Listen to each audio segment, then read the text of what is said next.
technologically advanced cities and how we can really see the pathway between where we are today and in 10, 20 years from now, where we could be. So really excited to get into this topic. I did promise a little bit of housekeeping, and we will go over that really quickly, which is, as always, I have to say that as DeepIn becomes more popular, as the projects that we have today and all of the projects in the ecosystem become more popular and move towards mainnet, we all have to be very vigilant and very careful, because there are a lot of malicious characters in the space that are trying to take advantage of our amazing communities.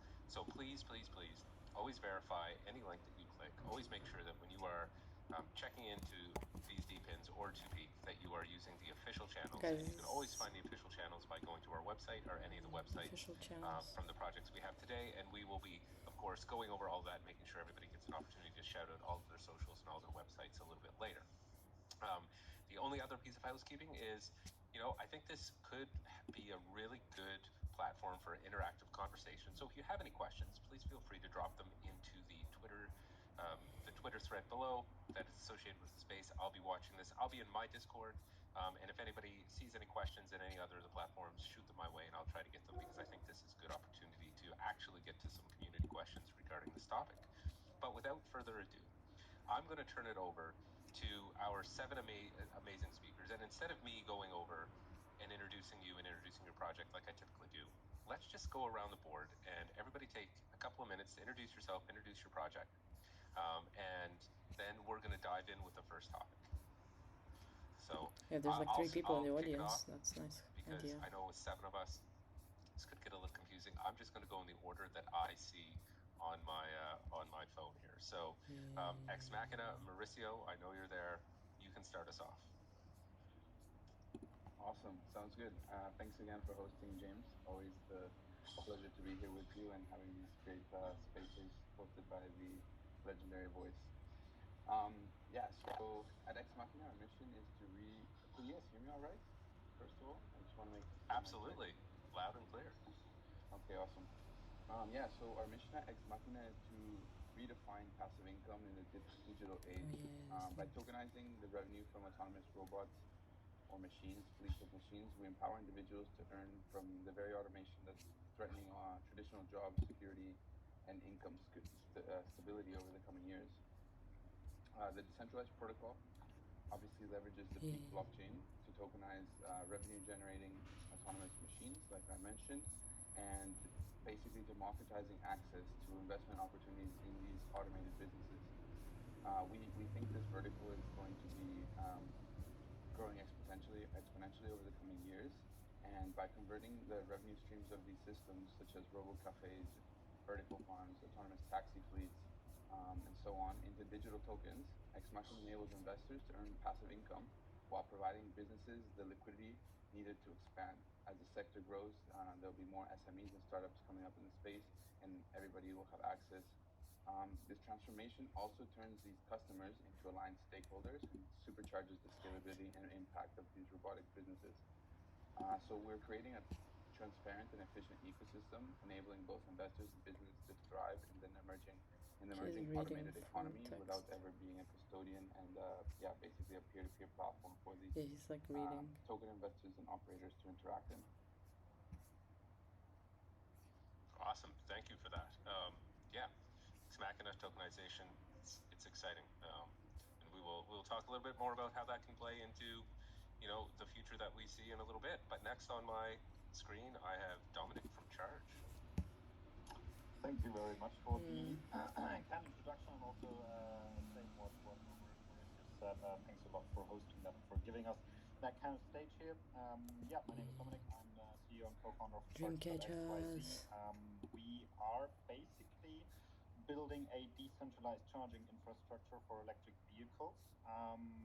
We start doing that by basically enabling people to offer their own private charging stations, so wall boxes, to the general public, so people can charge it there at those charging stations, and for both parties to basically have a means of potential monetization and also just more availability of charging stations, because this is what is actually the big issue when it comes to the adoption of electric vehicles worldwide, that the charging infrastructure is just not set in a way where people can actually whenever they need to. And we believe that this can be increased and improved drastically by initially starting with enabling wallboxes to be made available publicly, and then further down the line to decentralize basically the charging backend infrastructure, which is currently a big problem. So I think to the overall topic that we'll be talking about today, building Web3 cities, this is actually going into exactly that direction. So happy to be here and to join that overall discussion. Perfect. Thank you for that. Next, we have Combiner and Kai. Hi, everyone. Hi, James. Can you hear me well? Perfectly. Nice. So cute. Yes, we are Combiner. I'm Kai Siebert. I'm the CEO and founder of Combiner. And yes, we are on a mission to empower every human on Earth to access clean energy at zero marginal cost. And we want to do this by enabling them, enabling every human being, every citizen in the Web3 city, if you wish, to turn their smart devices into so-called distributed energy resources. This way, Combiner can combine these DERs into the first community-owned virtual power plant that spans the whole planet. Take, for example, maybe anything you can plug into your wall plug. Next. You can, for example, take your AC and just consume energy whenever the sun shines and the wind blows, and maybe nearly for free. So this is something that Combiner will enable, and the space itself is huge. So if you're into real-world assets, I don't think it gets any bigger. According to Bloomberg New Energy Finance, up to $200 trillion need to be invested to basically transform our global economy to net zero emissions by 2050. Much better when it's small. This is amazing.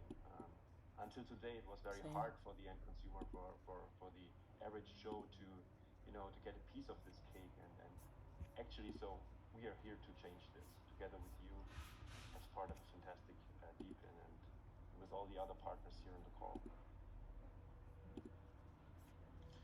Who doesn't like the prospect of free energy? As somebody who just set up a server in my basement, and I had to do that calculation, I'm there.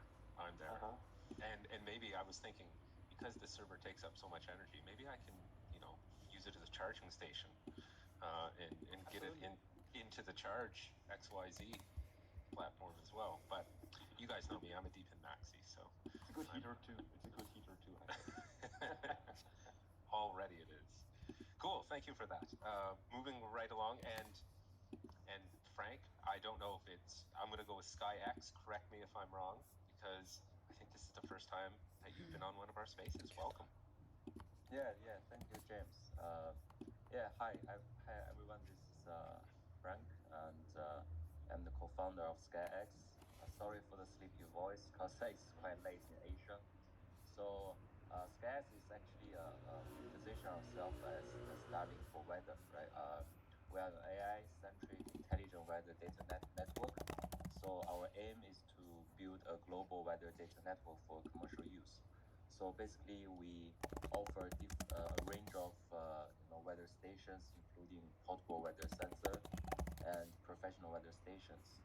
And the station will generate different types of weather data, and we will incorporate that data into our AI models to come up with different solutions for various industries. So our team has a mixed background, including the ex-Helium builders, the weather expert. We also have data scientists from Microsoft and AWS. We just launched our device pre-sale for a couple of weeks, and you can check out our website and follow us on Twitter. Thanks. Thank you. We'll definitely get into this a little bit more later, but I've already checked it out. Looks like a great device. Super excited to bring a weather DeepIn into my collection. That's going to be great. Next, we have Yoke with FarmSense. Hey guys, thanks James. Like Combiner was telling, who doesn't like free energy, right? So I'm assuming that the future cities will require food to eat, you know. So numerous initiatives are dedicated for ensuring that there is a global food security. Everybody is focusing on different aspects, especially in the agriculture value chain. You know, some are working on seed enhancement, some are working on new cultivation technique, a few are working on innovative solutions to package it well so that we can enhance the, you know, time the food can be stored for longer time, right? What we are working on is the human side of it. We think that at FarmStrength, if we can make sure that the farmer earning more, then farmer in turn can ensure our food security. So we believe that there is the current compensation model for the farmers doesn't work well, and we need to encourage more of the value system to be going much to farmers so that they in turn can ensure our food security. So this is what we are working on. So basic basic premise is that heavily compensate farmer and reduce the food prices. Yeah, and I would agree. I think, you know, when we think about cities of the future, having traceable, reliable, and high quality food is definitely high on the priority list. Because without that, we can't have people, and without people, we can't have cities. So yeah, looking forward to that. Next, we have Jasveer from Pinomo. Welcome. It's been a while since I've heard your voice. Hey James, likewise. Been a while since I've heard your voice as well. Glad to be here. Yeah, I'm Jasveer, co-founder and CEO of Pinomo. What we essentially do is revenue-based on-chain capital financing for renewable energy assets. So essentially, we are making the assets that you've seen everywhere when it comes to green energy, such as large solar farms, residential solar farms, wind, EV charging stations, and so on, such as battery storage as well.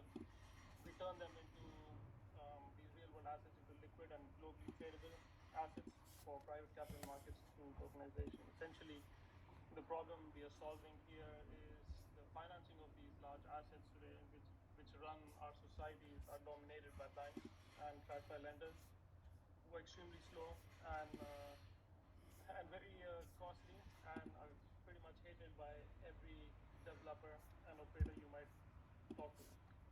And that's where we sit at the intersection of RWA and Deepin, because there's somebody who has to bring these TradFi investors on chain, distribute the risk among the masses, and have an equitable distribution of the returns on a path to the clean energy transition.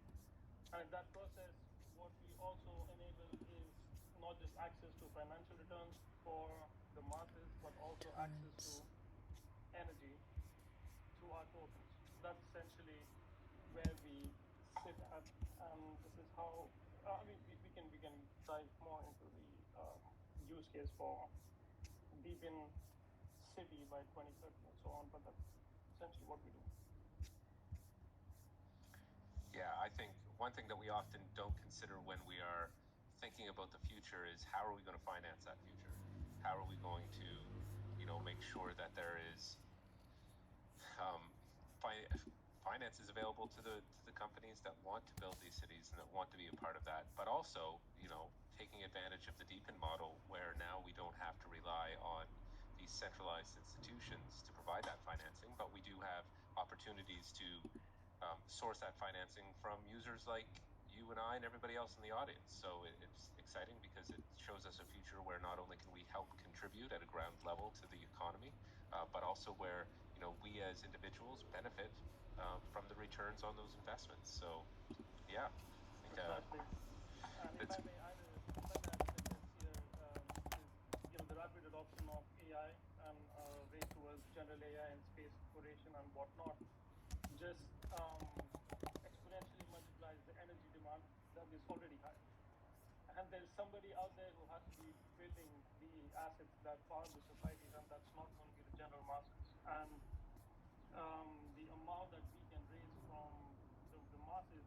literally just a very, very small drop in the ocean of capital that is needed for this. And so there's got to be somebody who takes that job of bringing these institutions on chain and be that bridge to the market. And that's the role that we play. But yeah, my solution. Yeah, glad to have you here. And last and certainly not least, I mean, how are we going to get to these cities? Hopefully with Hyperway. So Paul, welcome, another new voice to the AMA. Hi, James. Thank you. Good evening and good afternoon, everyone. Very glad to be here. I'm Paul. I hope everyone can hear me properly. Is it okay? The network? Yeah, okay? You're great. You're great. All right. Good. Well, thank you for everyone. Wow. I can potentially see so many collaborations that we could do with Hyperway. So essentially, Hyperway, we are a company based in Singapore, and we're building a highway in the sky to enable drone deliveries all over Asia. So essentially, it's like having a toll road in the sky, and we ensure that all the drones that operate on our infrastructure are safe, secure, and always connected. Connectivity is extremely important for us because connectivity equals control. Only if you're able to connect to your drones, you're able to control them. And we are inviting people to join our DPIN project to build connectivity base stations to support our highway in the sky. Yeah, and this is, I think your project really looks, it's perfect for this conversation about the future because, drone delivery and drone networks and, using that technology is certainly becoming more and more popular. And, I can foresee a future where that is the majority of the traffic that we see and that we experience because it is, manageable, it's scalable, and with solutions like Hyperway and your connectivity, then it's also accessible and easy. Welcome. So yeah, thank you everybody for taking a couple of minutes introducing yourselves and your projects. It's amazing to have such a great diversity, and I think that's why I'm excited about this conversation because we do have so many different perspectives on, what a vision for a Web3 focused, a Web3 based city could look like. So, the topic that I wanted to start off with, and we're just going to free flow. I'll be transparent with the audience. We got a little TG on the go. We had a little discussion. We decided we're just going to free flow this one and see how it goes. I'll jump in if necessary, but I'm really excited to get everybody talking about this. Each of you are solving a specific problem. And, what I'm interested in is how you are, do you think that your DPIN is solving, how do you think that's solving your problem in the present day? And more importantly, how do you think that's going to shape the future of cities? And since we're free flowing, feel free to dive into, I guess what would have been the next topic, which, how do you see that intersection of your respective industries contributing to the development of Web3 cities in 2030? 2030 is only 6 years away, but we move so fast in this industry. The fact that we've only coined the term DPIN about 18 months ago. The concept has only been around 4 years, and we're already looking 6 years in advance. So, yeah, anybody who has any thoughts on that, feel free to jump in. I can start maybe with some initial thoughts on that part, and then I'd be really interested to hear your guys' opinion on that because I don't even want to chime into too much on how charge directly might change the future city or how we can contribute towards the Web3 city, but I'd actually be thinking more on where is this somehow realistic and how can these future prospects potentially be implemented in the best possible way, and I'm thinking about topics such as regulation and also existing infrastructure and existing processes, specifically in industrialized Last page, countries, guys. where a lot of I approaches run out of that you pages. might want to take seem logical, but are just very, very limited when it comes to actually executing those due to existing regulations and very, very complicated processes and bureaucracy. So my thinking is isn't that prospect of a Web3 city something which we might even see come to life in countries that are on the brink of moving up the ladder? I don't know how to express that in a better way, but I'm thinking specifically of Latin America in that case, for example, or also Southeast Asia, or countries which you would rather probably put in a category as of developing, because the hunger to actually just start executing and just start building and maybe not following guidelines that have been in place since 50 years and that are completely outdated because they're just built for 1950s and not for 2030s. I can see that this might be much easier to execute and also to have the support from the people themselves in these places rather than in, let's say, Central Europe or the US or something.